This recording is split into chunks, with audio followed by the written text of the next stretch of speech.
పాత దాంట్లో మీరు ఇచ్చిన ఇష్యూస్ మీ దగ్గర ఏమన్నా డౌట్స్ ఉన్నా చెప్పండి. నా పేరు doctor Bhanumathi Munindra Naik, vigilance and monitoring committee సభ్యులు. ముందుగా వేదిక అలంకరించిన ఎంపీ సార్ గారికి, కలెక్టర్ గారికి, నూతనంగా కలెక్టర్ ఎస్పీ సార్ గారికి, స్థానిక ఎమ్మెల్యే థామస్ గారికి, మురళి గారికి, అదే చిత్తూరు శాసన గురుజాల జగన్మోహన్ గారికి అని అందరూ కూడా ఆ రోజు జిల్లా యంత్రాంగం అందరూ కూడా ఒక యుద్ధ ప్రాతిపాదికన వేగంగా ఆ రోజే విగ్రహం నెలకొల్పి ఎక్కడైతే అవమానపడిన వాళ్ళ మనోభావాలు దెబ్బతినకుండా ఎక్కడ కానీ ఈ రాష్ట్ర ప్రభుత్వం కానీ జిల్లా అధికార యంత్రాంగాన్ని కూడా ఆడ నెలకొల్పడం కూడా చాలా సంతోషించదగ్గం సార్. అందుకు ప్రత్యేకంగా జిల్లా కలెక్టర్ గారికి, గౌరవ ప్రజలందరికీ కూడా ప్రత్యేక ధన్యవాదాలు తెలియజేస్తున్నాం. ఎందుకంటే ప్రతి 3 మాసాలకు ఒకసారి ఈ సమావేశాలు జరగాలనేసి మనకు సర్క్యులర్, జీవోస్, గవర్నమెంట్ ఆర్డర్స్ ఉన్నాయి సార్. మనకు ఏప్రిల్ 13వ తారీఖు పోయిన సంవత్సరంలో ఈ సమావేశం ఏర్పాటు చేయడం జరిగింది సార్, ఏప్రిల్లో. కానీ ఇప్పటికీ 6 నెలలు అవుతుంది సార్. అలా కాకుండా తరచు రెగ్యులర్గా ఎన్నో సమావేశాలు ఉంటాయి కదా సార్. అయినా మా దళిత సమస్యల పట్ల, మా హక్కులకు జరిగే హక్కుల గురించి తెలుసుకునే విషయాలు కాబట్టి దీనికి కూడా మనం ప్రాధాన్యత ఇస్తే బాగుంటుంది సార్.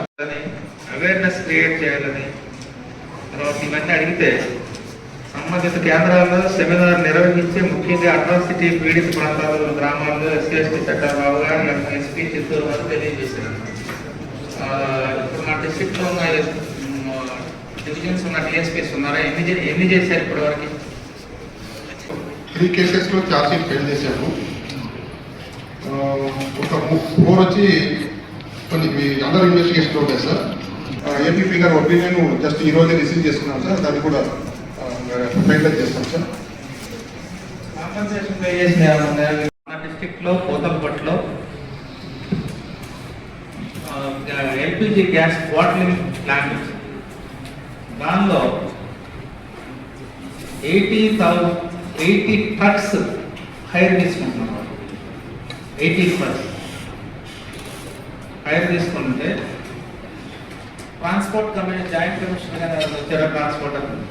దానిలో 80 ట్రక్స్ మన డిస్ట్రిక్ట్లో ఏపీ రిజిస్ట్రేషన్ ఉన్నాయి మాత్రమే ఎంగేజ్ చేసుకోవాలి. As per the transport rules 50% Tamil Nadu registration చేసుకున్నారు. అంటే మనం ఇక్కడ పెట్టుకున్న ప్లాంట్కి మన డిస్ట్రిక్ట్ వాసులకు రావాల్సిన ట్రాన్స్పోర్ట్ హైర్ ఫెసిలిటీ ఎవరో వేళగాడికి వెళ్ళిపోతుంది. అందుకని కలెక్టర్ గారు కొంచెం వెరిఫై చేసి see that this is implemented. మన డిస్ట్రిక్ట్లో వాళ్ళు ఎవరైనా ట్రాన్స్పోర్ట్ కాంట్రాక్టర్స్ ఉంటే they can utilize this facility. Second, దీనిలో రిజర్వేషన్ పాటించాలి.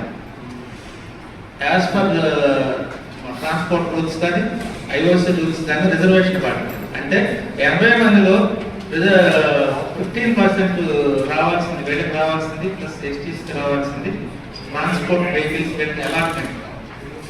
వాళ్ళు పెట్టుకోలేకపోతే మనం డిస్ట్రిక్ట్ అథారిటీస్ వాళ్ళకి హెల్ప్ చేసి బ్యాంక్ లోన్ తీసుకొని ట్రక్స్ సప్లై చేసి వాళ్ళకి జీవనోపాధి. ఇది మనం డిస్ట్రిక్ట్ అథారిటీస్ చేయాల్సి ఉంటుంది. దయచేసి అది కూడా ఇమీడియట్గా టేకప్ చేస్తాం. మనం అక్కడ నేను ఐఓసీలో టేకప్ చేయొచ్చు, కానీ దానివల్ల కలిగే ప్రయోజనం కంటే మన డిస్ట్రిక్ట్ లోకల్ ఇక్కడ ఉంది కాబట్టి కలిగే ప్రయోజనం ఎక్కువ ఉంటుంది. తర్వాత అవుట్ సోర్సింగ్ తీసుకోవాలి. మన లోకల్ ఇండస్ట్రీ పెడితే లోకల్ ఎంప్లాయ్మెంట్ తీసుకోవాలి ఎక్కువ. అది ఎంతమంది లోకల్ ఎంప్లాయ్మెంట్ తీసుకున్నారు? అక్కడ ఉన్న ప్రకారం 120 మంది పనిచేస్తున్నారు అవుట్ సోర్సింగ్.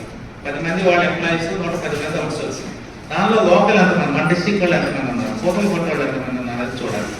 దానిలో మళ్ళీ రిజర్వ్ క్యాండిడేట్స్కి ఎంతమందికి ఇచ్చారు అది చూడాలి. ఇది నేను అక్కడ కార్పొరేట్ ఆఫీస్లో నేను టేకప్ చేస్తాను. బట్ లోకల్గా మన డిస్ట్రిక్ట్ అథారిటీస్ చేస్తే జేసీ గారు ఇంటర్ఫియర్ అయ్యి ఒకసారి చేశారు. ఒక 10 మందికి ఎంప్లాయ్మెంట్ ఇప్పించారు. నేను ఫోన్ చేసి మాట్లాడితే జేసీ గారు ఇమీడియట్ యాక్షన్ అంతవరకు అయింది. బట్ యాజ్ పర్ రూల్స్ అయ్యేటట్టు మన డిస్ట్రిక్ట్లో ఇంప్లిమెంట్ అయ్యేటట్టు ప్లీజ్ టేక్ ఇట్. రూరల్ ఏరియాలో జెడ్పీ గ్రాంట్ ద్వారా బరియల్ గ్రౌండ్ ల్యాండ్ ఎక్విజిషన్ చేస్తున్నారు సార్.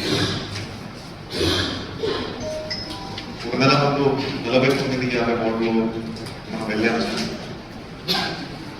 సో అక్కడ రోడ్ సమస్య ఉంటే మనం నేషనల్ హైవే వెంకర్స్తో ప్లస్ ఎమ్మెల్యే గారి సహకారంతో రోడ్ వేస్తున్నాం.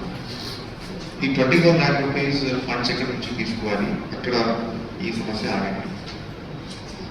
రెండోది sir, under SC/ST grant, under special fund, district authorities don't receive any funds. ఈ విషయం యాక్చువల్గా నేను కలెక్టర్స్ ఆఫీస్లో కూడా సీఎం గారి ముందు రేజ్ చేశాను. ఎందుకంటే మనం ఇప్పుడు ఎస్సీ ఫర్ ఎగ్జాంపుల్ మన్రేగా మాట్లాడాలి. ఈ సంవత్సరం సపోజ్ ఒక 100 శాంక్షన్ చేస్తే 50 శాంక్షన్స్ 50 నుంచి 60 శాంక్షన్ మనం ఎస్సీ ఏరియాలో ఎక్కువగా చేయగలిగాము. బట్ కొన్ని స్పెషల్ గ్రాంట్స్ సపోజ్ ఇప్పుడు for example drinking water this we are doing through some our funds. Similarly కొన్ని హాస్టల్స్లో కానీ. సో మన దగ్గర స్పెషల్ ఫండ్స్ ఏం లేవు. యాక్చువల్గా స్టేట్లో కూడా ఎస్సీ వాళ్ళు పాయింట్ రేజ్ చేశారు, అమ్మఒడి బేసిక్లీ స్కీమ్ గురించి మాట్లాడారు. ఇది కూడా ఎస్సీ స్కాలర్షిప్ తోటి ఒక లింకప్ ఉంది యాక్చువల్గా మాట్లాడితే. Under SC welfare, under SC corporation, district authorities are not receiving special funds sir. So ఈ 24 లక్షలు సార్ ఇప్పుడు మున్సిపాలిటీస్ నుంచి మనం అడగలేకపోతున్నాం. ఇప్పుడు వాళ్ళ సమస్య ఉన్నాయి, వాళ్ళు ఫస్ట్ ఇన్ఫ్రాస్ట్రక్చర్ వర్క్ చేయాలి, డ్రైనేజ్ వర్క్ చేయాలి. So this is the problem we have sir. Commissioner గారు కూడా ఇక్కడే ఉన్నారు సార్. ఎక్కడైనా కానీ మున్సిపల్ లిమిట్స్ లో ఎనీ పార్టీ, ఈ పార్టీ ఆ పార్టీ అని లేదు.